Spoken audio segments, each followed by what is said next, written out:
Hello, welcome to another Purple Insider Extra. Matthew Coller along with Sam Ekstrom here. And Sam, draft season is the time of year for hot takes because you don't have to be held responsible for your takes. You could say that, hey, I think this quarterback's better than anybody else.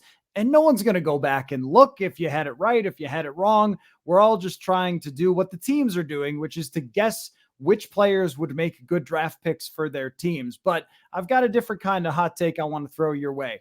I think the Minnesota Vikings selecting Randy Moss in 1998 is the best draft pick any team has ever made. And here's why. I get that some people would want to say, Tom Brady, man, like picking him in the sixth round. Are you kidding me? Yes, I get that. But and that's the most valuable pick of all time because it resulted in a bunch of rings. But that's random. I mean, they picked him at total random. He was a catcher for the Montreal Expos who had had some decent seasons at Michigan, and they thought he would be a backup quarterback. And that is total dumb luck that Tom Brady became that. Otherwise, he would have been the number one overall pick if everyone had known. With Randy Moss, the Vikings had to be gutsy in taking him. Everyone knew he had elite talent to be a top draft pick, but there was concerns about his character. Denny Green believed in him. And also, Denny Green looked at what he had at wide receiver, two tremendous players in Chris Carter and Jake Reed, and said, you know what?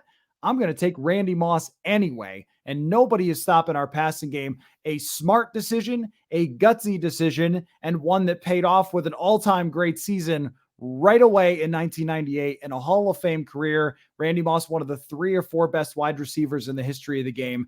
I consider it the best draft decision any team has ever made. Yeah, I'm not going to go back to the 60s and try to convince you that Fran Tarkenton in the 3rd round was better or that Bobby Bell in the 2nd round was better. A couple Hall of Famers on this team who weren't drafted in the 1st round. But I want to focus on one point you made about bringing Moss to it. Already had Chris Carter. Remember a podcast a while back, maybe 6-8 months ago, we had Chris Carter on. We asked him about this and said, like, how did Jake Reed respond to getting benched or basically becoming a wide receiver 3 when you brought in Moss? Because these were Jake Reed's stats in the 4 previous years: 1,175 yards, 1,167 yards, 1,320 yards, 1,138 yards. 4 straight years, he was 1,000-yard receiver, had 1,100 yards or more in each of those seasons, and they decided to make that guy a wide receiver 3. Now, they probably didn't know that was going to happen when they drafted Moss. They probably thought that Moss would be that wide receiver 3 and take a little bit to develop. And nope, he was coming out guns blazing, suddenly one of the best receivers in the NFL as a rookie. So not only was it a gutsy pick, but the way they were unafraid to implement him right away.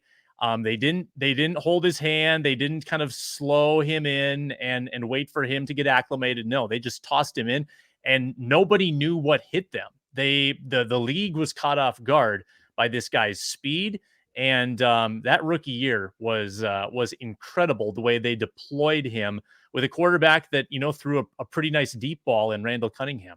And that's the thing too about how I look at just the draft in general. Of when we talk about great picks, it's the logic behind it really made a lot of sense, and it had to be gutsy and smart. And I think that's what Denny Green was in making that pick, where he was probably going to get criticized, probably going to get questioned. Why are you adding another wide receiver? That's not what this team needs.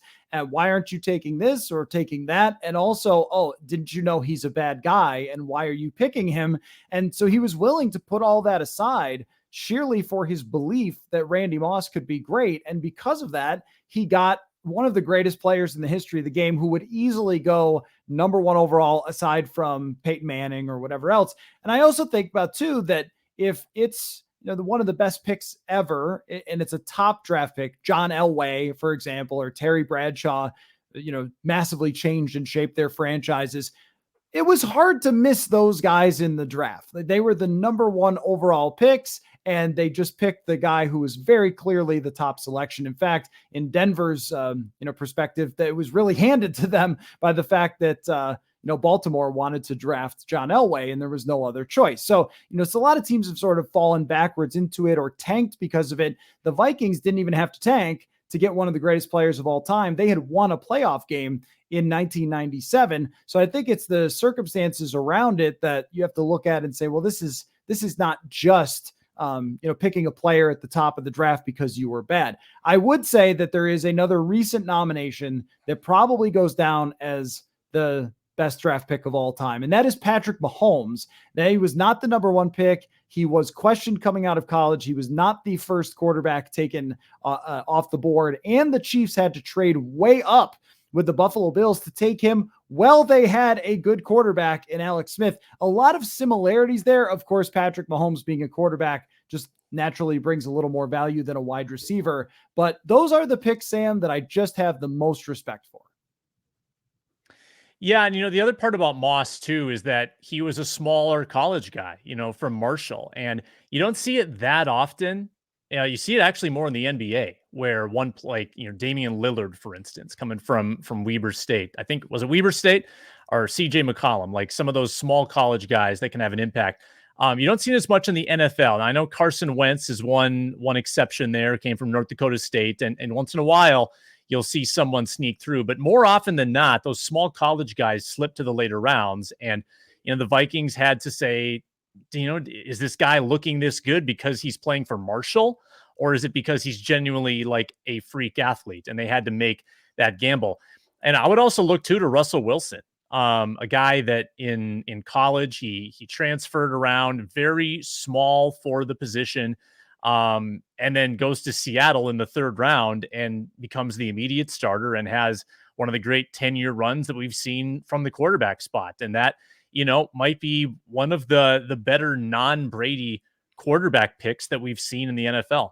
Right. And a great point about the logic there that everyone was saying. And I remember the former Bills general manager, Buddy Nix, saying, we would have drafted him if he was 6'2".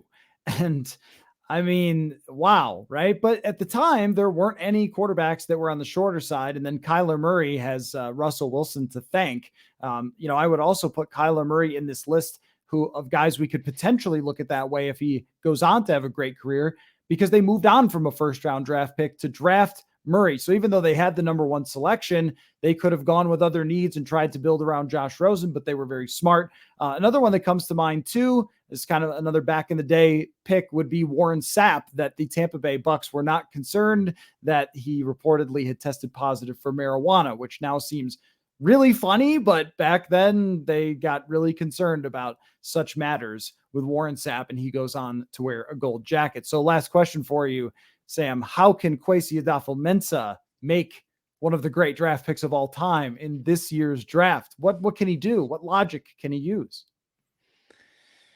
Yeah, it could be going just best talent available at number 12, because there are going to be some really good athletes there. And it might be taking someone who doesn't seem like they are at a huge position of need, but they might be incredibly talented, like a Micah Parsons for the Cowboys, who turned out to be one of the best linebackers in football in his first season on the field.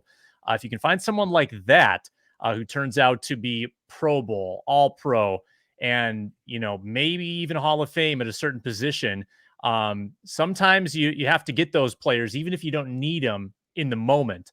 That's how you can find your Randy Moss. The question was set up for me to say, by drafting a quarterback, even if you don't need one, and then the guy turns out to be great, that would be the way. We'll see how the Vikings approach the draft in Kwesi Adolfo-Mensah. We'll continue here on the channel, but also over on our podcast, which comes out every day, Purple Insider and purpleinsider.com, to check out our written work as well. Thanks so much for watching.